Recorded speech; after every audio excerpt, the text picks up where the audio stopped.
Makasih Mas Pras. Kita lanjut ke urutnya sama aja lah ke Pak Yanwar Rizky. Baik, pertama soal off taker ya Pak ya, tadi yang ditanyakan Bapak. Kita kan sebetulnya dulu pernah menerapkan off taker ketika Bulog masih sebagai lembaga penyangga. Kalau sekarang kan Bulog lebih kepada penyelesaian korporasi. Bahwa kalau misalnya mau diatasinya dalam hal penyerapan, ya berarti kan subsidinya subsidi di output Pak, ya kan, di hasil kan, bukan di awal. Ini menurut saya kendala utamanya adalah tadi kalau dikatakan oleh Mas Pras juga oleh pimpinan soal Great Reset, kita itu kan waktu 98 meriset penyelesaian inflasi kita menjadi monetaris gitu ya. Jadi artinya bahwa kita terjebak kepada namanya harga. Yang penting harga itu rendah, dan sebisa mungkin yang namanya belanja pemerintah untuk mengintervensi harga di pasar itu kan negatif. Artinya kan memang kita membuka pasar ini menjadi pasar terbuka. Jadi menurut saya kendala utama untuk kita masuk lagi ke dalam sistem off taker ataupun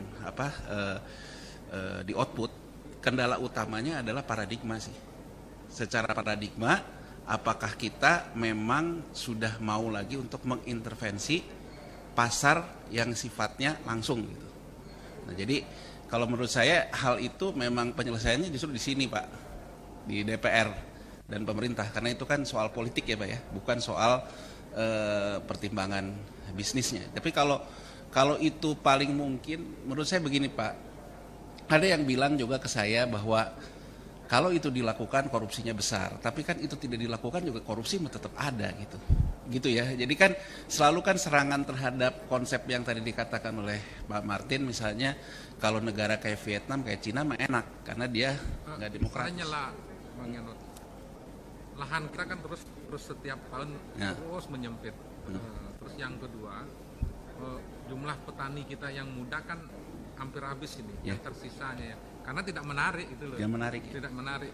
Jadi kalau sekarang pembiaran ini, satu lahan menyempit, orang tidak tertarik karena margin tipis. Jadi lama-lama ya kita memang akan sangat impor, bener. Karena nggak menarik. Jadi karena bisnisnya nggak menarik. Sementara yang namanya subsidi pupuk walaupun bagaimana tetap dibutuhkan. Tapi kembali lagi menurut saya tren di global pupuk seperti apa.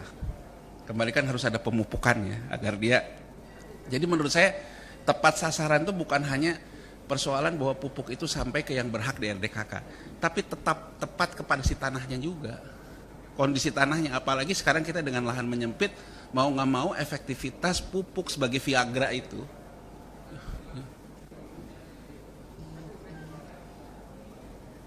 enggak sih Pak, cuman persoalannya political will aja.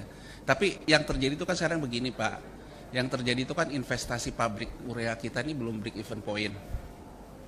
Persoalan di BUMN-nya nih Pak, persoalan di BUMN-nya kan bahwa pabrik pupuk urea kita ini kan masih dibiayai oleh hutang, belum break even point, sehingga akhirnya kan bahwa ini yang mungkin dikatakan bahwa akhirnya dimanfaatkan oleh BUMN-nya, bukan oleh untuk petaninya.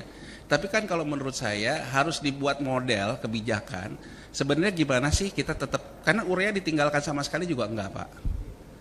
Jadi kalau yang saya lihat Pak di global itu, pemain pupuk urea akhirnya deal dengan dia beli biofertilizer, beli segala macam, dengan ureanya tetap dia pakai gitu, tidak meninggalkan urea. Sehingga dia akhirnya mengatakan bahwa saya jualnya jasa, tapi sebetulnya dia tetap melepas barang ureanya.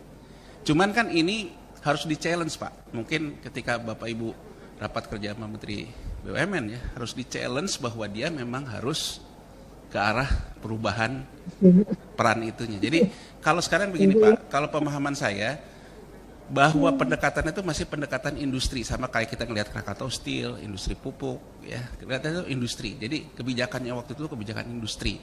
Sementara subsidinya subsidi pertanian. Jadi menurut saya harusnya penugasannya lebih kepada memperbaiki reformasi struktural di pertaniannya. Jadi itu yang harus diambil.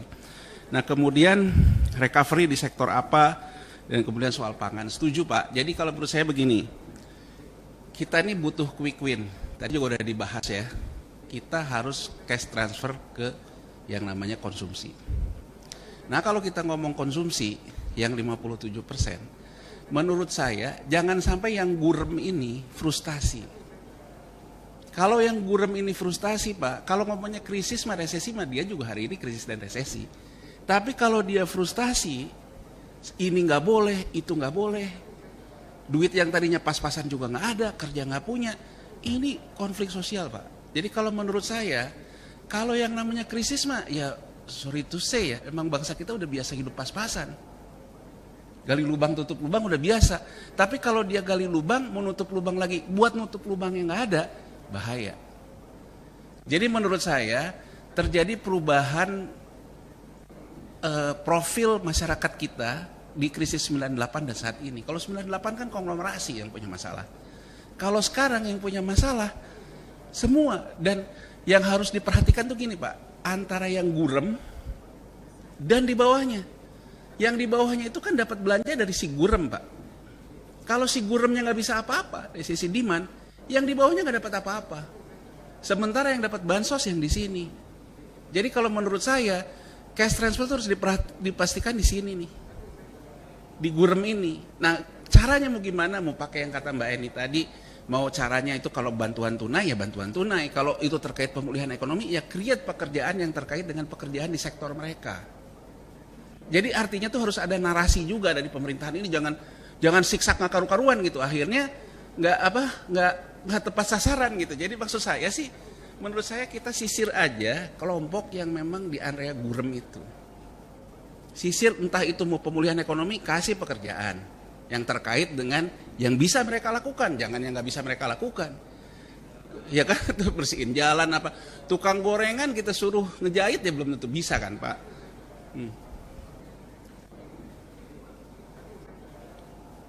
Bapak sampaikan nggak ini dengan pemerintah? Ya di media sih Pak, karena pemerintah juga nggak pernah tanya ke saya.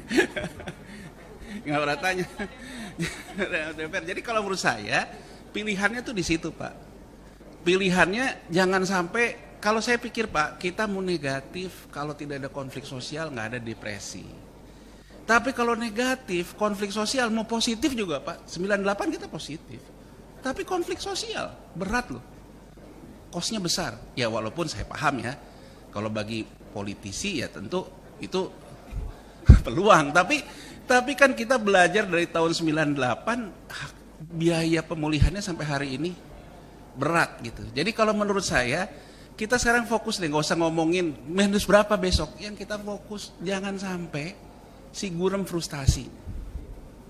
Karena kalau si gurem frustasi Pak, konflik sosial. Dan persoalan si gurem mungkin beda dengan 98, bukan harga minyak goreng naik gitu. Bagi dia hari ini mungkin persoalannya bayar pulsa anaknya sekolah aja nggak bisa dia bayar pulsa, udah frustasi sendiri gitu. Ngajarin anaknya udah frustasi sendiri. Jadi menurut saya tuh yang harus kita cegah adalah persoalan psikologisnya.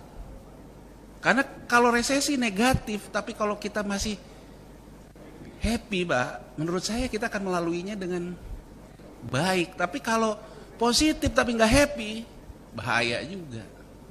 Jadi kalau menurut saya sih itu pimpinan yang paling penting ya harus disisir. Termasuk menurut saya mengoptimalkan CSR BUMN kan di tempat pimpinan, kemudian program-program BUMN. Kalau sekarang pennya ditumpangi ke BUMN, menurut saya BUMN yang harus dikasih tugas yang jelas. Kamu nih pennya lewat kamu loh. Berarti kamu harus membuat yang namanya gurem itu dapat income dari kamu, kan harus digitukan Pak. Kalau enggak kan gone with the wind juga, hilang aja begitu. Mungkin itu dari saya. Tanya Mbak ini. Terima kasih Pak Januar. Silakan Bu. Jadi pertanyaan Pak Wayan dan Bu